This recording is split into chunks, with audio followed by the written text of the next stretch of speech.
Okay, so now we were speaking, we said over that Chizkiyahu HaMelech, right? He prayed for something. He said, in this zechut, Hashem answer me. What zechut was it? He was Nignaz Sefer Refuot. Does anybody over here know what Sefer Refuot is? Health book. So where did it come from? All the Refuah Shlema that you can imagine, where did it come from? Where? What are you talking about? There's maybe a 4 or 5 way mahaloki amongst the Rishonim, Tashbet, Rashba, there's that. One person, one man Dalmar says, it was one of Noah's children that he was placed, one of the malachim came to him and taught him all the refuot, because since he was going to get into teva, he had to know if somebody gets sick, what is he going to do, and this and that and that and that. So the malach gave him a whole book of telling him, if anybody gets sick, this way you do this, and this way you do this way you do that. And anybody in the thing, do it, take the prescription and you're good.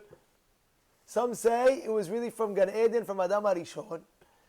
And so, and some say it was Malachim. They gave it over out and it was passed down. So therefore, Chizkiyahu HaMelech said, in the zechut that he put it away and put it in Genizah, in that zechut, Hashem answer me.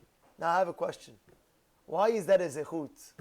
Zechut that I put the Sefer Refuot in Genizah, answer me. Imagine today, if we had the Sefer Refuot, heaven forbid, if a guy has lo alenu cancer, boom, you take the Sefer Refuot, you open up page C, A-N-C-E-R, oh, beautiful. What do? You mix this with that, you take the medication, and the guy, voila, the guy is good. So I ask you, how is that a zechut? Yeah? Smart? You hear the question? You know what the answer is? You know what the answer is? People were having Emunah and bitachon in the medication. And they were forgetting who gives the refuah shelema, Borei Olam. Nobody in life, not one doctor and not one medication could give you refuah shelema. However, we have to do ha'ushtadlut. We have to work through the laws of nature. But at the end of the day, a person has to have emunah and bitachon. The doctor cannot heal me. And guess what? The medication cannot heal me. It's only a kadosh baruch Hu. And I'll prove it to you. You know what it says in the Torah? Verapo yerapeh. What does it mean, verapo yerapeh? The healer should heal. The healer should heal. What does it mean, verapo yerapeh? What does that mean? Mikan nitan reshut lerofeh lerapot. From here, the Torah gives permission for the doctor to help heal the person. What do you mean? You have to have permission? You have to have permission? Huh? Hey, the doctor walked in. Hey, Azar Baruch, doctor. Sure. So he says, wait a second now, this is what we're talking for you. Says you have reshut to help, to give refuah shlema. That's what you have. But you know, sometimes, what do they say? What is the Pirkei Avot says? Tov shebafoim the Gehinam. The good doctors Gehinam, as they say. But listen, why? Doctor, one second. Swa. Says, why do they say that? Because sometimes in life, you'll see, and it happened to me, one of my relatives, they were at the end, they were 88 years old, 89 years old, 90 years old. I get a phone call, come to the hospital, I get to the hospital, and all of a sudden, you know what the doctor tells me? 30-year-old little guy like this looks at me. He tells me like this. He says, "I'm sorry. He's not going to make it. We're gonna have to pull the plug. I was like, what? He said, sorry. And then all of a sudden, I get a call from one of the organizations.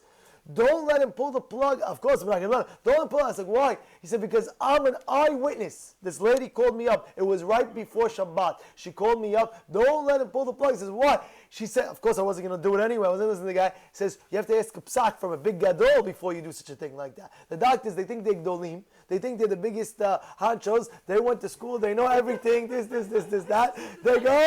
They write prescription. This, you're going to get healed. This, you're going to get this. The guy, and they tell him exactly. Rabbi Yisha, they tell him exact time when he's going to die. He says, come on. He says, in 4 hours, the guy is dead. Hello. It's up to Borei Olam. It's up to Borei Olam to decide when he's going to die and when he's not going to die. Of course. So he has permission to what? He has permission to help heal. He has no permission to say what? He is going to die. And that's why. Tov she'rofim geinam. Why Tov she'rofim geinam? Why is it the good doctors geinam? You know why? Because the good doctors, what all the time they say? They start paskening. They give a psak. This guy's going to die like this. This guy's going to die like that. This, the way he's going, he's going to die like that. They don't say, I was giving this class once over. And there's a guy sitting down, and he tells me, my father's best friend is one of the top doctors in the world. He lives in Australia. He's one of the top doctors in the world. He says he's going to give me the name. He never got me the name. He said he made aliyah to Israel. He said, why? He says, because one time he did a surgery in Israel, and when he walked into the surgery, he sees the people, the family members, they're all the Tehillim, Tehillim, Tehillim, Tehillim, Tehillim. He said, I never saw that. I said, I'm dealing with Goyim, I'm dealing with the non-Jews, I'm dealing with all these people, I don't see any prayers. I come to the Jewish people, the Jewish nation, and Israel over there, he says every time, he says, you know what that made me feel? That made me feel confident that I am not the one that's going to heal his surgery. I am just a messenger from God.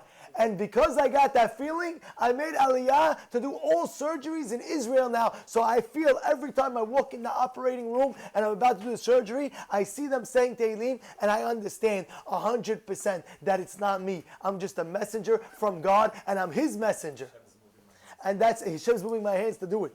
And that's a great lesson. There was a great rabbi, Rabbi Yisrael Bragg. He said over a story one time about his daughter. His daughter one time was in like a crazy degree burning. She had to go to the emergency room, and they told Rabbi Bragg, they told him, by the way, you should know your daughter is not making it. You know what Rabbi Bragg looked at the doctor and said? You are not God to tell me if my daughter is making it or not making it. You could say, from the looks of it, this, that doesn't look good, and this and that, but we're not God to see if she's going to live or die. But you cannot tell me my daughter's dying tomorrow. You cannot do that. Because God is in charge of death and life. And therefore, guess what? He said over that after about a month, 2 months in the hospital, his daughter got better.